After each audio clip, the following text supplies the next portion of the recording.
सकाळी जेव्हा खूप छान होतं. म्हणजे माझं आयुष्य खूप छान आहे का आपल्याला तिचं काही ही शंका मला कधीच नाही म्हणजे ही जाणवत नाही ना.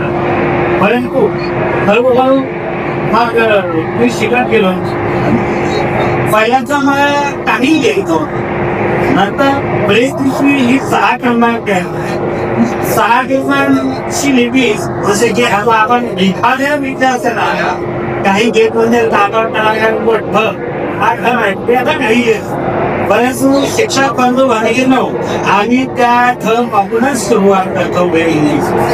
1 2 3 4 5 6 बिंदूंची लिपी म्हणते तर ही लिपी मला चांगल्या प्रकारे अवगत झाली. परंतु आजपर्यंत मी काही विशेष नव्हते ते आदर्शित होते. परंतु जेव्हा आमची 10वी 12वी होत मला लोक गेलं आम्ही अशा अनेक मुलांना शिकवत गेलो. मी 2 मुलांनाही लेक्चर देऊन म्हणजे बोलून शिकवत गेलो. मुलं शिकत गेले. मला आतापर्यंत काही शिक्षण करण्याची इच्छा माझी होती परंतु होईल का हे स्वप्न होतं. आणि हे लोकांनी माझ्या वडिलांच्या नातेवाईकांच्या लग्न पूर्ण केले आणि यात 2 लेक्चर झालं का मला होणं हे किती चांगली आवड.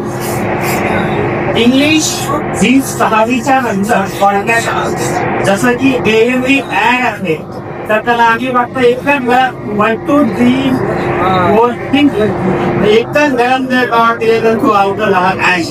म्हणजे पहा हा 1 2 3 4 5 6 एकाच घरात होते तर त्याला फक्त 5 नंबरला बिलमन नाही दिला की तो ऍड हे नाही. तर तशा काही गोष्टी आम्ही पूर्णपणे अवगत केल्या आणि आज 10 मुलांना शिकवण्यात जेवढा आनंद असतो तेवढा नाही. एवढंच